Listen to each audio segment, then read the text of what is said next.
السلام عليكم ورحمة الله وبركاته. ازيكم عاملين ايه؟ يا رب تكونوا بخير وفي احسن حال.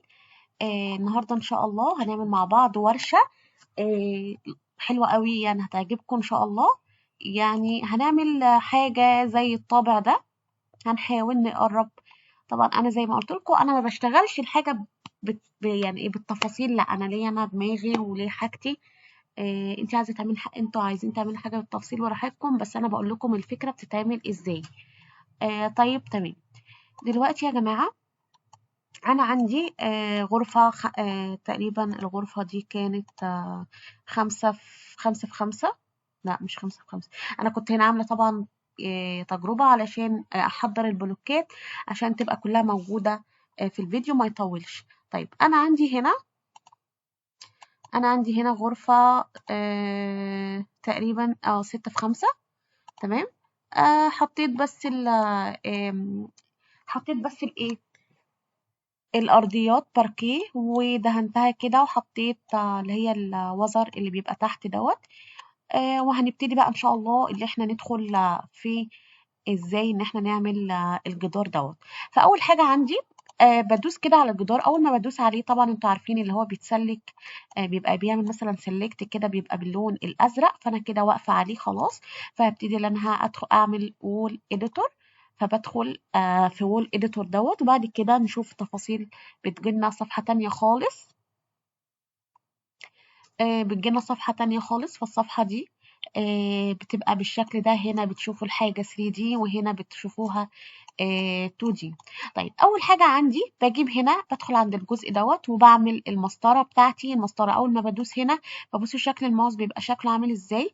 فباجي هنا اهو وأقوم عاملة المسافات اللي أنا هحددها. أنا بحدد الأول الرسمة هتبقى عاملة ازاي.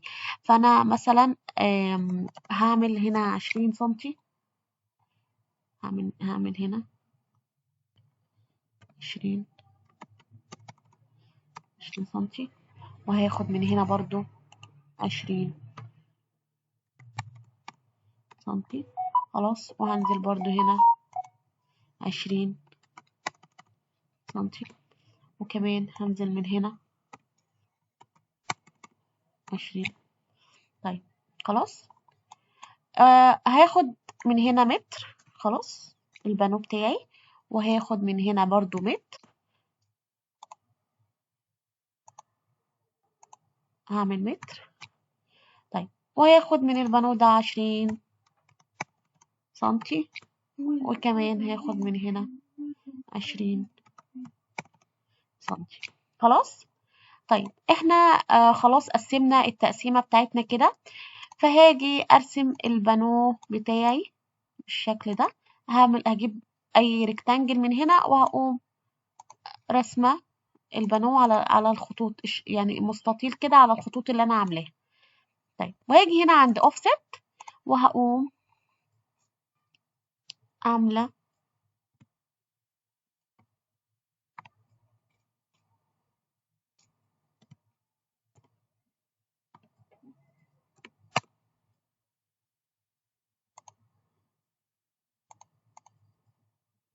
وهنا عاملة معلش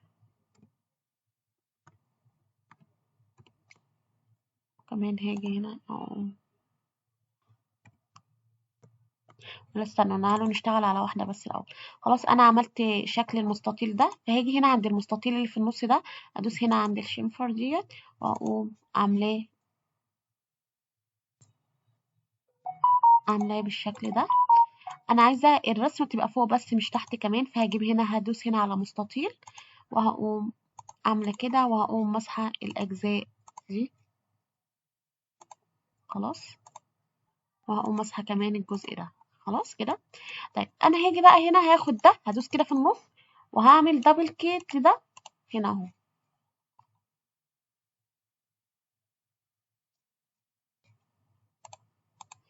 طيب خلاص كده انا عندي ده بقى زي ده بالظبط. هاجي بقى في الجزء اللي هنا، هقوم واقفة ماشية على الخطوط كده اهو. تمام. وهعمل كده وهطلع الحيطة دي شوية 5 سنتي. خلاص. بصوا يا جماعة، انا طبعا لسه ما عملناش اي بنهات عليها فمش باينة. هي بس باينة التحديد وكل حاجة، بس دي باينة انها طالعة كده شوية. طيب خلاص.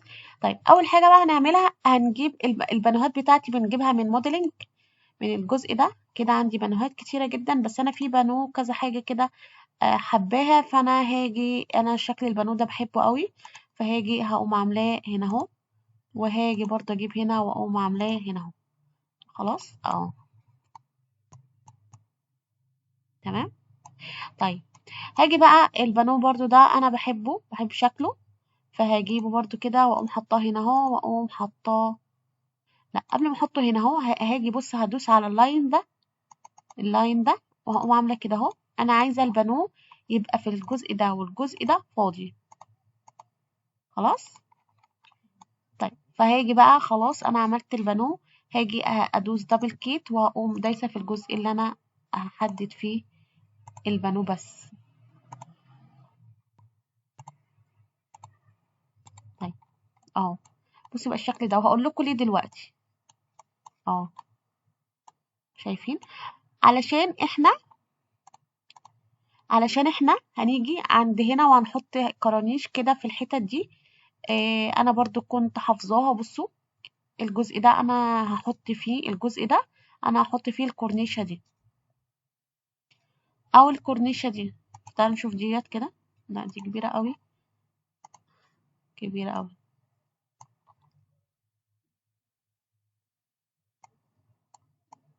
تعالوا نشوف كده، بس طبعا هنصغرها شوية يعني.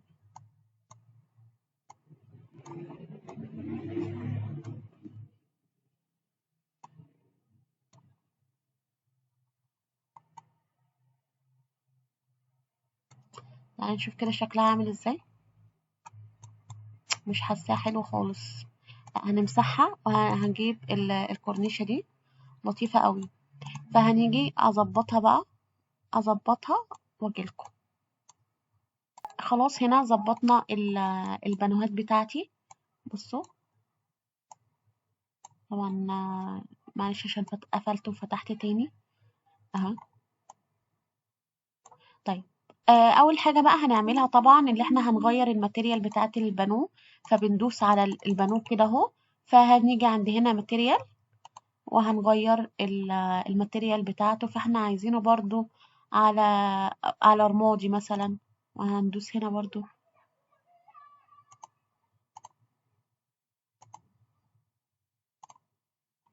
خلاص. وهنيجي هنا بدل ما نفضل نغير بقى ماتيريال فاهو بقى نفس الشكل. وهنيجي هنا برضو، هنيجي نعمل هنا اهو، خلينا بس الماتيريال البنود هنا وهنا اهو برضه عشان تبقوا شايفين.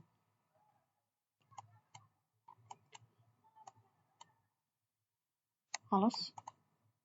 طيب طبعا هنغير برضو الشكل اللي هنا هنغيره جوه. طيب احنا هنا كمان هنيجي عند الجزء ده هنعمل فيه إضاءة مخفية. آه هنعمل مثلا شدتها 600، هنعملها على اور، وهنيجي عند السكشن دوت وهنقوم مطلعين الإضاءة شوية بحيث إنها تبقى منورة. خلاص. هنيجي هنا اهو ونعمل في الجزء ده. خلاص كده. طيب هنيجي بقى هنا في الجزء ده، أنا كنت في ماتيريال كنت مدخلاها الشكل ده كده، فهنحطها هنا اهو. طيب وهنيجي نعمل هنا بانوهات عادية جدا.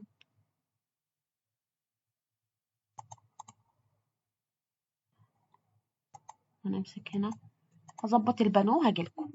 خلاص يا جماعة غيرت عملت هنا بانوهات، بس هاجي اللي انا هغير الماتيريال برضو بتاع البانو اللي جوه في اللون ده بنفس اللون ده، فهدوس كده خلاص في النص كده وهنغير الماتيريال. انا طبعا قلت لكم الماتيريال دي انا كنت مدخلاها سوري، كنت مدخلاها من قبل، فبس اقوم عامله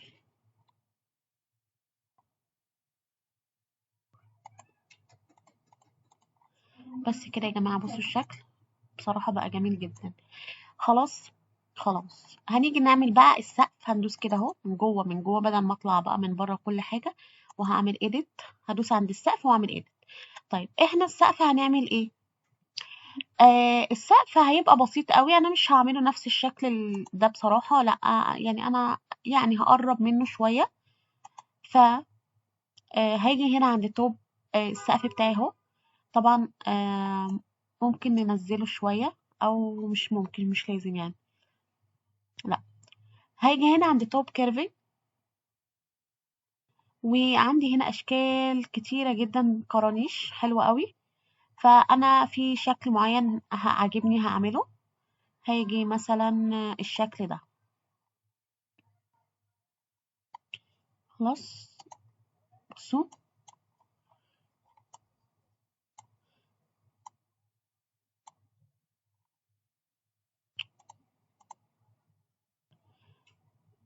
انا عايزه اوريهولكوا بس شكله وهو نازل على من السقف هنا.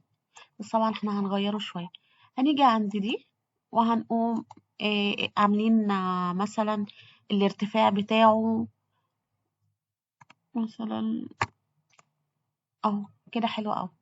وهنيجي بقى هنعملها كده اهو. خلاص. وهنعملها اري. مثلا ماشي نعمله 5 مثلا.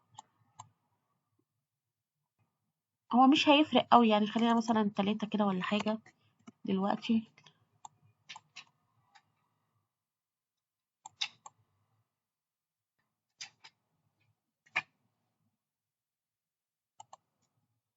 اهو. هي طبعا مش هيتبان الجزء دوت.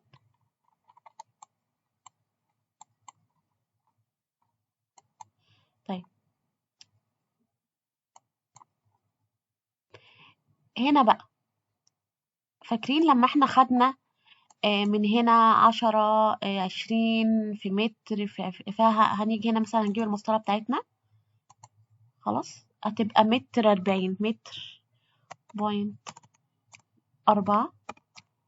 وهنا برضه هناخد متر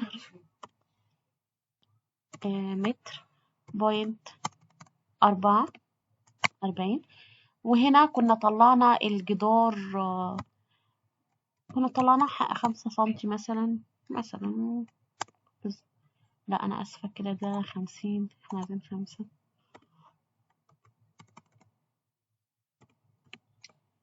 ماشي.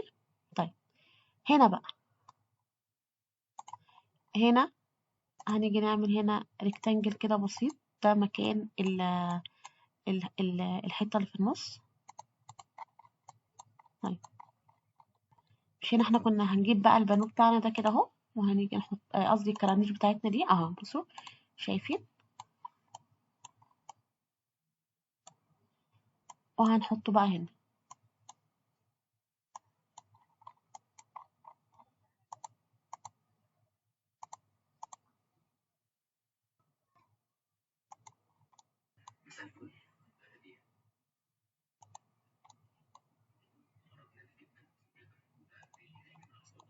ماشي.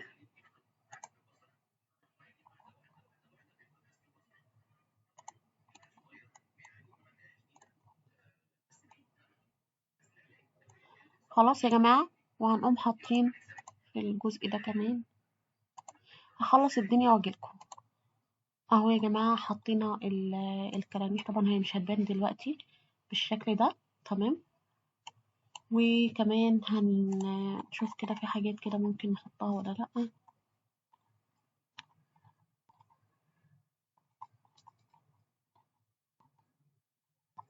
ممكن نعمل كده يعني نعمل كده اهو مثلا.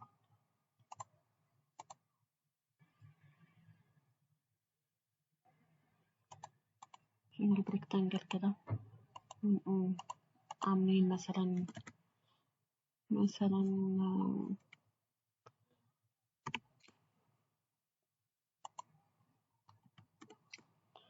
خلاص نظبط كده وكده. حاليا دلوقتي بقى عملت هنا بانو. عملت هنا ريكتانجل وحطيت بانو. اي بانو بقى انتوا عايزينه. خلاص. وهنغير كده كده الماتيريال بتاعته. هنغير الماتيريال بتاعت البالون بنفس اللون اللي احنا عملناه،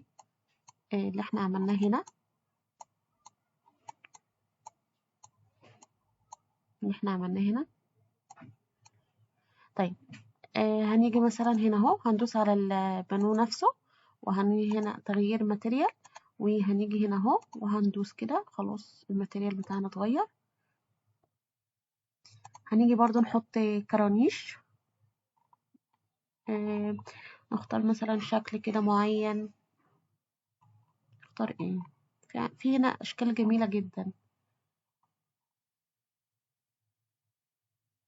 ممكن نختار حاجة زي كده.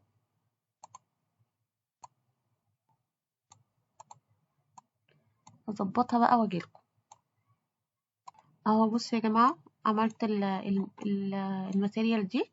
وطبعا هنغير برضو الماتيريال بتاعت البنوهات دي بس من بره بقى. وهنيجي هنا برضو عند السقف، هنيجي عند السقف هنا.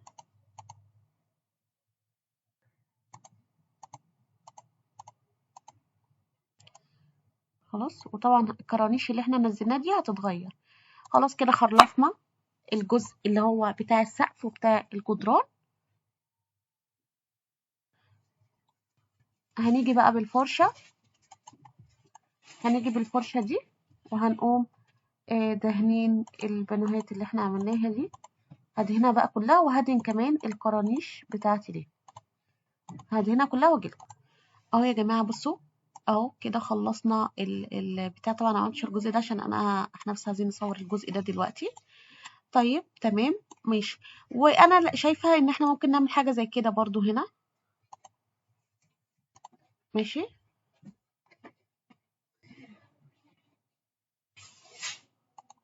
طيب احنا بقى هنيجي بالفرشة برضو كده، نقوم حاطين هنا اهو وحاطين هنا. طبعا احنا ما دهناش الجزء ده خالص.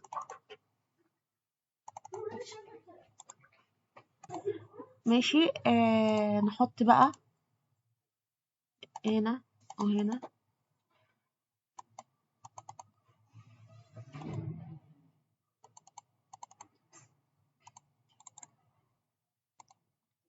خلاص احنا كده يعتبر خلصنا الغرفة الجدار بالغرفة بكله. هنيجي هنا بقى نقوم حاطين مثلا ستارة كده، أي ستارة. تمام.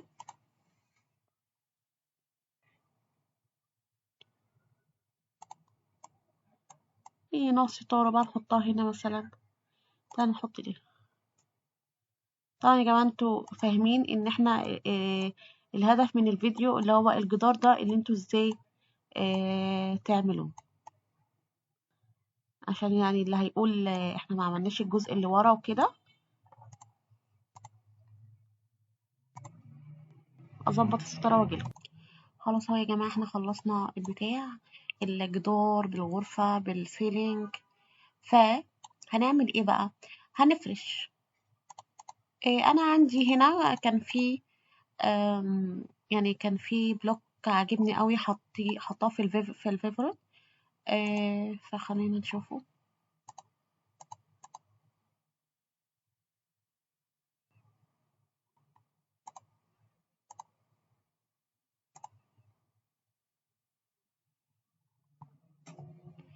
السرير ده، وانا قلت لكم لو يعني السرير ده انا هحطه اوكي. لو في اي بلوك من بره عاجبكم، ممكن تاخدوا الماتيريال بتاعته وتحطوها على السرير. فالسرير دوت انا كان اصلا كان الماتيريال بتاعته لون غير مختلف خالص غير ده. او اللي احنا مثلا، يعني مثلا هقول لكم على حاجه. احنا دلوقتي هندخل، انا بعمل ايه؟ هدخل على مثلا السراير، وهعمل لون مثلا، هبحث عن اللون الاحمر عشان يجيلي برضو النبيتي والحاجات الكشمير والالوان دي برضو. فبصوا جاب لي الوان كتير قوي للنبيتي. فاختار حاجه منهم واجيلكم. بصوا يا جماعه انا الكنبه دي، بصوا الكنبه دي جبتها، وهختار وهجيب منها البلوك اللي هنا واحطه هنا. خلاص. وكمان انا هحط الفرش اللي جوه ده رمادي، فهيبقى حلو قوي. الفرش اللي جوه رمادي.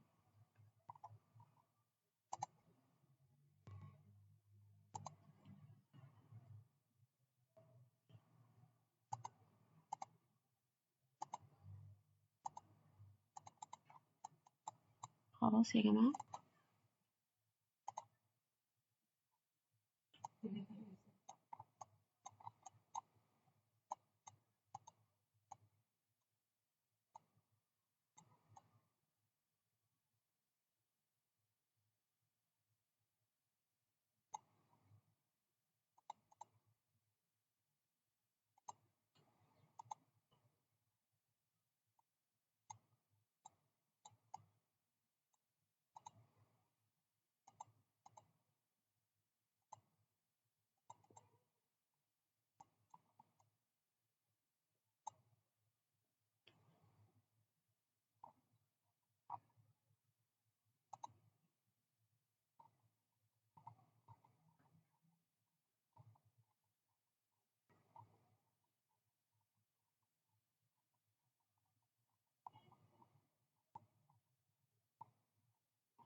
وترينا.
معلش كنت الفيديو طول شوية كده تقريبا، كنت ساكتة معرفش.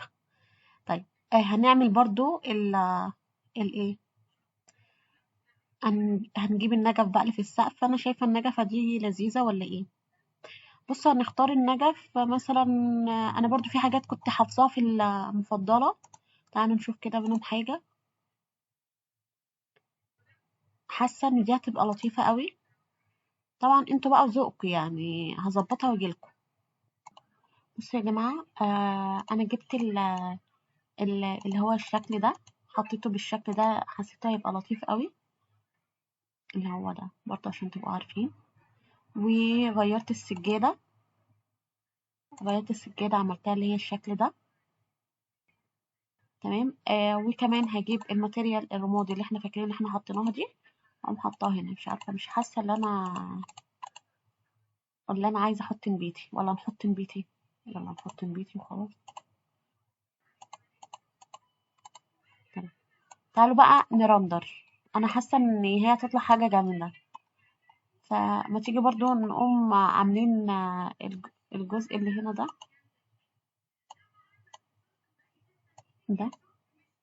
ونسينا نحط اللمبة، نحطها برضو، نحطها واجيلكم.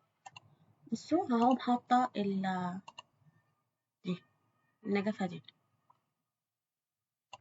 بص يا جماعة، معلش، فصلت الفيديو وجيت تاني. انا غيرت الباركيه، هعمله ده، عملته ده. خلاص. يلا بقى نشوف الريندر. فهنيجي هنا عند الريندر. احنا في الريندر انا ناوية اعتمد على اضاءة الشمس اكتر. فيلا نشوف هنعمل ايه. اول حاجة عندي الشمس هنا اهو، نعملها مثلا على 75، او ممكن نعملها 90 مثلا. ماشي. وهنقللها على 4600. تمام. طيب، هنا هنجيب أشعة شمس، هنحطها هنا برا، هنعملها على 3000 مثلا.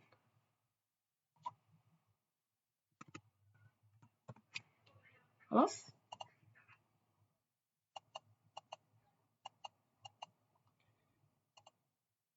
خلاص. ونقربها كده سنة. طيب، وهنجيب نفس الشعاع اللي احنا دخلناه هنحطه هنا اهو، بس طبعا هنقوم مقللين طبعا الإضاءة، تبقى مثلا 300. وهنعملها مثلا على شوية. ماشي. احنا هنا جبنا شعاع من الشمس. خلاص. ودخلنا الشمس وعملنا هنا برضو شعاع، هنا كان على 3000 وهنا على 2000. هنشوف كده.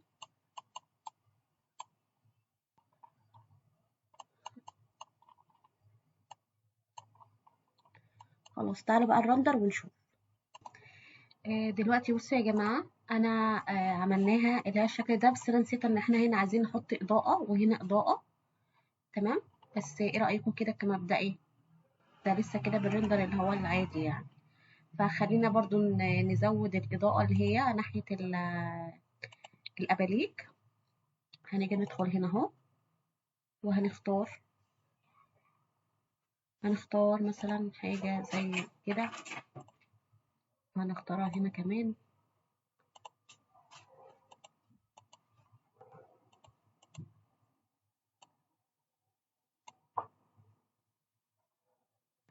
خلاص. وهنعملها على لون اللي هو الأصفر ده، وورد.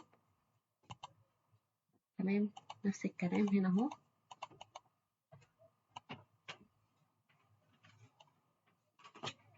نعملها برضه على وورد. خلاص. وكمان يا جماعة عشان برضه المصداقية أكون أقولها لكم أنا، فأنا زودت برضه سهم تاني للغرفة. خلاص. بس السهم هنقلل إضاءته شوية، تبقى مثلا 100 أو 150 مثلا. خلاص. يلا نرندر بقى ونجيلكوا. خلاص كده احنا خلصنا مشروعنا. هرندر واجيلكوا. خلاص كده رندرنا يا جماعة، بجد تحفة، تحفة جدا اهو. تعالوا نشوف برضو اللقطات التانية اللي انا عملتها.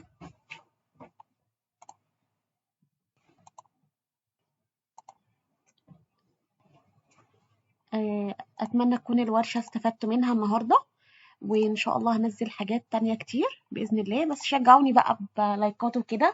وطبعا يا جماعة انتوا بتقدروا بالتصميم ده تغيروا بقى الألوان اللي انتوا تحبوها، دي حاجة. حاجة تانية، لو عايزين تسألوا عن كورس التصميم، أنا عاملة كورس مسجل، هتستفادوا منه جدا. لو حد عايز يشترك ممكن يتواصل معايا واتساب، هحط لكم الرقم بتاع الواتساب في أول كومنت. وبس كده، شكرا ليكم، ويا رب تكونوا استفدتوا من الورشة، وبرضو تشوفوا التفاصيل، برضو تفاصيل التصميم بجد يعني، ولا غلطة، ولا غلطة بجد يعني.